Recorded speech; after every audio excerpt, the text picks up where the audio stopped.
Good morning my dear friends. आज हम Himalayan नदियों के विषय में पढ़ेंगे। सबसे पहले हम यह जानेंगे कि नदी कितनी प्रकार की होती है। तो मुख्य रूप से नदियों के दो प्रकार हैं, सदानीरा नदियाँ और बरसाती नदियाँ। सदानीरा नदियाँ अर्थात बारहमासी नदियाँ, वैसी नदियाँ जिनमें वर्ष भर जल रहता है। बरसाती नदियाँ जो मानसून के आने पर जिनमें जल की अधिकता हो जाती है। भारत में नदियाँ दो प्रकार की होती हैं, पहला हिमालयन नदियाँ और दूसरा प्रायद्वीपीय नदियाँ। हिमालयन नदियाँ वैसी नदियाँ होती हैं जो हिमालय से निकलती है और यह बारहमासी नदी होती है। प्रायद्वीपीय नदियाँ, यह नदियाँ प्रायद्वीपीय पठार से प्रवाहित होती है और यह बरसाती नदियाँ होती हैं। हिमालय की नदियों को तीन प्रमुख नदी तंत्रों में विभाजित किया जाता है, सिंधु नदी तंत्र, गंगा नदी तंत्र और ब्रह्मपुत्र नदी तंत्र। हम जानते हैं कि विश्व की प्राचीन सभ्यताएं नदियों के किनारे ही फली फूली थी, है ना।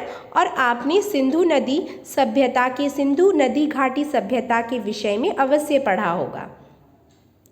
अब हम सर्वप्रथम हिमालय की नदियों में से सिंधु नदी के विषय में जानेंगे।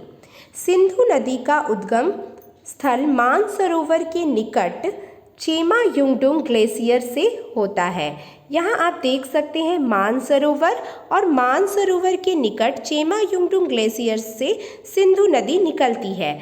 सिंधु नदी की सहायक नदियों में झेलम, चिनाब, रावी, व्यास और सतलज है। आप इनके क्रम को याद रखेंगे, सिंधु नदी, उसके पश्चात झेलम, फिर चिनाब, रावी, व्यास और सतलुज नदी।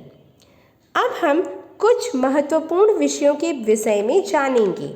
सिंधु नदी का उद्गम स्थल क्या है? तो सिंधु नदी मानसरोवर के निकट चेमायुंगडुंग ग्लेशियर से निकलती है और इसकी लंबाई 2880 किलोमीटर है, जबकि भारत में इसकी लंबाई 1114 किलोमीटर है।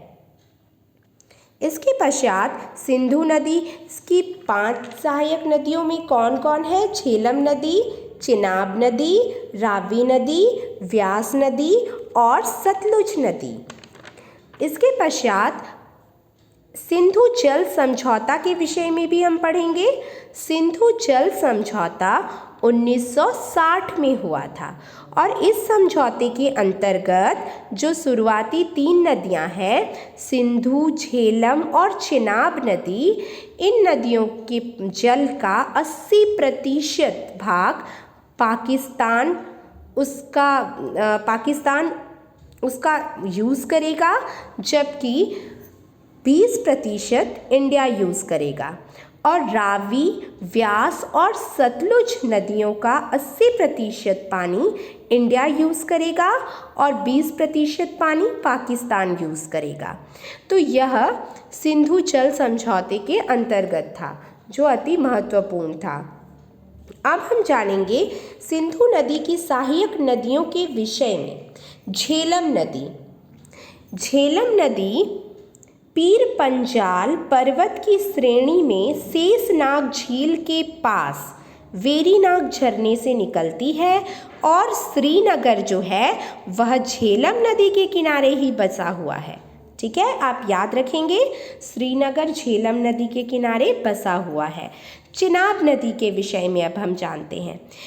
चिनाब नदी सबसे बड़ी सहायक नदी है। और रावी नदी हिमाचल प्रदेश के कांगड़ा जिले में रोहतांग दर्रे के समीप से निकलती है।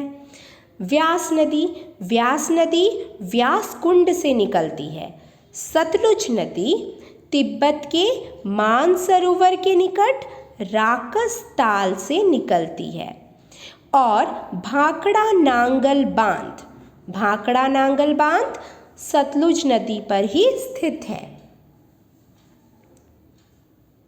अब हम जानेंगे गंगा नदी के विषय में। गंगा नदी।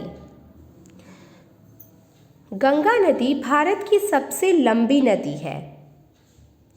उत्तराखंड के उत्तरकाशी जिले में गौमुख के निकट गंगोत्री हिमनद से गंगा नदी निकलती है।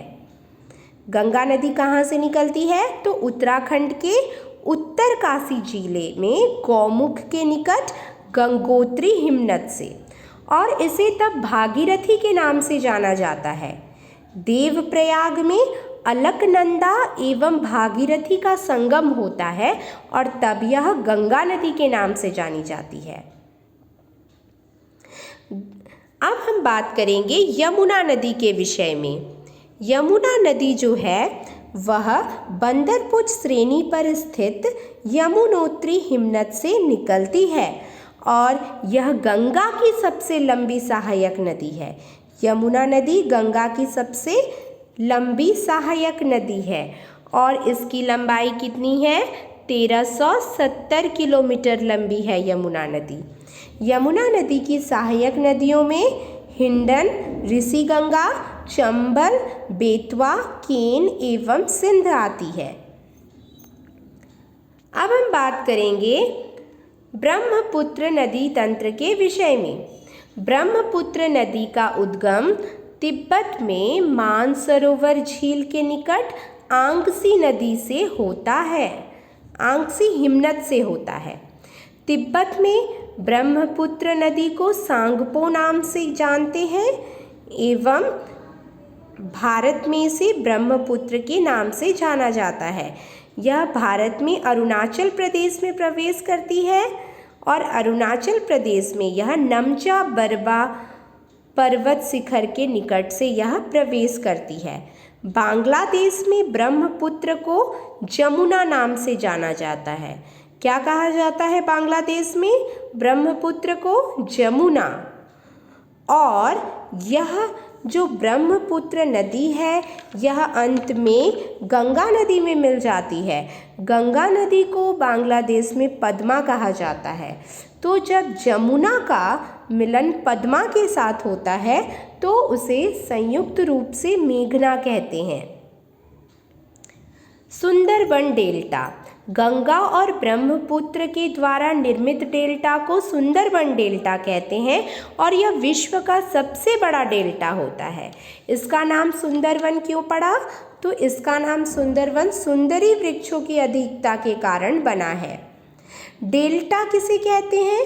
तो देखिए, जब जो भी नदियाँ होती हैं वो सागर में अंत में मिल जाती है।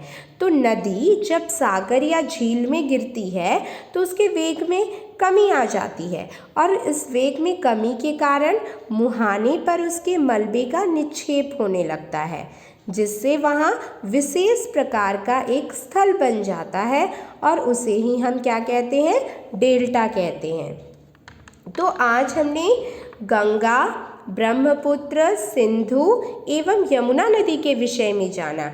ये सभी नदियाँ हिमालयन नदियाँ हैं। अगली कक्षा में हम प्रायद्वीपीय नदियों के विषय में जानेंगे। धन्यवाद। अगर आपको मेरा यह वीडियो पसंद आया तो आप मेरे वीडियो को लाइक करना ना भूलें। धन्यवाद।